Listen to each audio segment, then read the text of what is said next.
Pentagon Papers not just in the New York Times hands.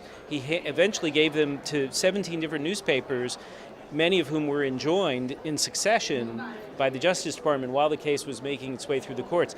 But by the time the Supreme Court was ruling on it, part of the argument was you can't suppress this without even doing more grievous damage to the First Amendment and to free speech. So this is a kind of radical transparency is what you're talking about. We have the potential now for radical transparency, transparency that will make people uncomfortable. It certainly has. And is there a downside to this? Absolutely, there's some risk to it. I think what people need to recognize is that privacy in the old sense of the word is disappeared. You have to take many active measures if you want to protect your personal privacy. And there is the potential that an adversary could take advantage of you or the services that you are relying on, be it Gmail, Facebook, whatever. The government can get into those accounts, and there's every reason to believe that private hackers can get into those accounts if people are not careful. So we have a personal privacy question, but there's also the questions that have been raised around WikiLeaks about national security and about all of the government's doings around the world becoming public knowledge. Yeah, that's true, though I would argue that there are several defenses here. First of all, the government needs to deal with the fact that it has too many secrets, and it is relying too heavily on secrecy to just basically keep the public in the dark about what they're really doing. So first of all, any system where you have 2 to 3 million people who are given security clearances to access this information, you can't seriously describe those things as secrets anymore. All it takes is the weakest link in the chain, one disaffected soldier, one honest bureaucrat, whatever it may be, one person who sells the secrets to, China or the Soviet Union or whatever. So, the former Soviet Union. That's a fact. So if government has legitimate secrets it wants to keep, one thing it can do is really focus on those and declassify a lot more information.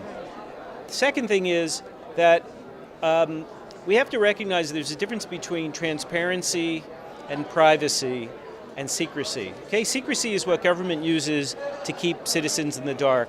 Transparency is what citizens use in response to force accountability on the powerful. Privacy, the issue with privacy is the more public a person you are, the more power you have, the less expectation of privacy you should expect, given that your decisions have so much importance.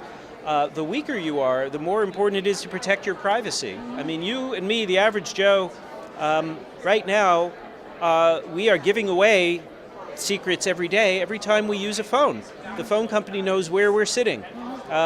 Every email you send using any of these cloud services can be subpoenaed without your knowledge.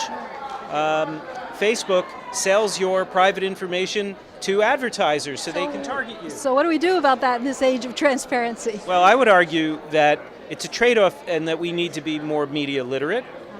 In terms of protecting your own privacy, it's a trade-off. Some of us make a conscious trade. I am happy to be public on a site like Twitter where I'm sharing opinions or I'm sharing connections with people because it actually adds value to my life. And yet, I don't tweet really private things. So you need to remember that even what you think is private on a site like Facebook, Facebook keeps moving the goalposts. See, I would argue that different companies, the consumers have to unite and demand better practices on the part of the companies and not just sort of go like sheep wherever they take us. Facebook being the most extreme example where it started out that you could only friend other people at your own campus. And they've steadily opened it up and changed the goalposts so that things that you thought were private before, your phone number, your address, now they're making them public.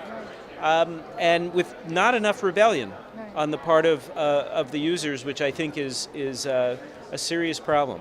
So one of the takeaways is we might want to start having a little bit more to say about what exactly Facebook is doing with our information. I think we have to demand that these companies are building a de facto new kind of public square. Right. Right. And there have to be clearer definitions of what the rights of users are, including what our privacy rights are. Thank you very much, Micah. It's a pleasure talking to you. This is Sarah Van Gelder with Yes Magazine and Free Speech TV at the National Conference on Media Reform.